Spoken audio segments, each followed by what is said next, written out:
Putin even more so. And that's exactly why he is panic-stricken, almost animalistically afraid of this man and his own closest circle. This is Dmitry Kozak, former Deputy Chief of Staff of the Presidential Administration. Yes, little Putin is afraid he's just manically panicking that this planted Cossack will replace him in the Kremlin.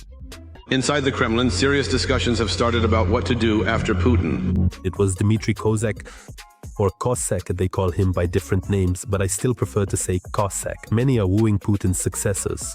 And there is something to talk about here. Listen here. There is at least one person from Putin's closest circle who dared to tell him the truth about the war in Ukraine. "I'm ready to be shot or arrested," he told Putin, and refused to carry out his direct order. What do I want to point out? This very Cossack is, without a doubt, also an enemy of Ukraine. He is definitely not a good Russian. It's important to make that clear right away. There are no good people in Putin's inner circle. He always made a very good impression on me. Dmitry Kozak. You know, this Dmitry Nikolaevich, he really is different from the other Putin lackeys. And he actually poses a real threat to Putin. Why? You'll understand in a moment. As the New York Times found out, on the second day of Russia's full-scale invasion of Ukraine, Putin ordered Kozak to demand Ukraine's capitulation. Kozak, it is said, refused to carry out the order. He told Putin that he didn't understand what Putin was trying to achieve with this invasion, and Putin did not forget this, and in 2025 he sent Kozak into retirement. But even then, Putin was in for a surprise. Before his resignation in September 2025, Kozak prepared two documents: a letter of resignation and a personal letter addressed to Putin. In it, he criticized the attack on Ukraine and reportedly did so in very harsh terms. And you know what else I want to remind you of? A very interesting conversation. Even the argument between Kozak and Putin during the so-called Russian Security Council impressed me. This was just a few days before the start of the full-scale war. Here it is. Remind yourself. Lavrenti Stepanovich, whether here or later, I just wanted to answer the question about whether to annex Donbass or not. What should we do about this next? How can we use negotiations with the West here? Because this is a very serious problem. Well, so what?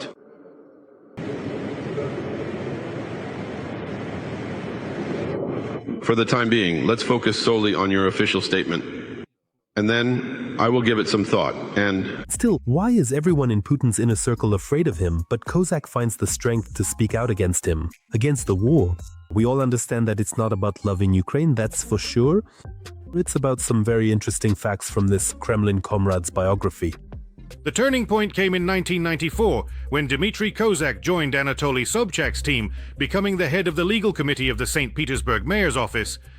And at the same time, he became a colleague and accomplice of the then pale moth, Vovochka Putin. Well, now it all makes a bit more sense, doesn't it? The puzzle is coming together. Can you imagine how much compromising material Kozak has on Putin? After all, he's known little Putin since the days when he was still carrying Sobchak's briefcase. And by the way, back in the day, to make sure everything was fine with Kozak and that he kept quiet about any wrongdoings, Putin even entrusted him with organizing the 2014 Sochi Olympic Games. Just think about that for a second. But by the way, even then, things didn't go according to plan. The delicate snowflakes slowly and quite dramatically transform into the iconic Olympic rings. Bravo, great transformation. Everything looks so beautiful here. Look, one of the rings didn't open. And of course, a completely separate and distinct topic is the matter of Kozak's unique Ukrainian origin and heritage. That's a story worth a million in itself. The future champion of the Russian world was born in 1958 in the Ukrainian village of Bondarovo in the Kirovohrad region. Yes, and in this beautiful Ukrainian village, which now, like all the settlements in our country, is under drones and missiles, they still remember their fellow villager. He was my student, yes, Mitya Kozak. Yes, Mitya, they used to call him Kozak. Now he's become Kozak, but back then he was Kozak. Well, what can I tell you? What I told everyone, he was a very good student. Yes, as a student, Kozak was probably a good one, but in reality, he became Putin's right-hand man and betrayed his homeland. And these were the first Komsomol members. They were joining the Komsomol. He was from one of the classes. Well, he was worthy. Back then you had to be worthy, right? Yeah. Kozak was a worthy Komsomol member, no doubt about it. But he became that very puppet of Putin who betrayed not only his classmates and teachers, but also the graves of his relatives and loved ones.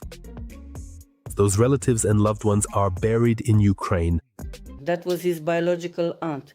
Her husband and her cousin's first husband both died. And someone else as well. He put up 4 gravestones. He wasn't here at the time.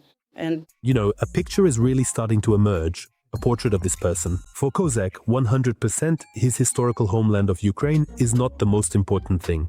No, not at all. For him, power is what matters most. And I repeat, that's exactly Kozak. Many consider him a real contender for Putin's throne. This could be presented in a very appealing way. That's the plan. According to Western media, the retired Kozak is being cast as almost the main successor to Putin, under whom it would supposedly be possible to resume dialogue with Russia. And that makes sense. Against the backdrop of a bloodthirsty, unpunished, pompous and senile, vile little Putin, Kozak doesn't look quite as disgusting. Guys, let me share my opinion. Maybe Kozak doesn't look as repulsive as Putin, but he's still repulsive.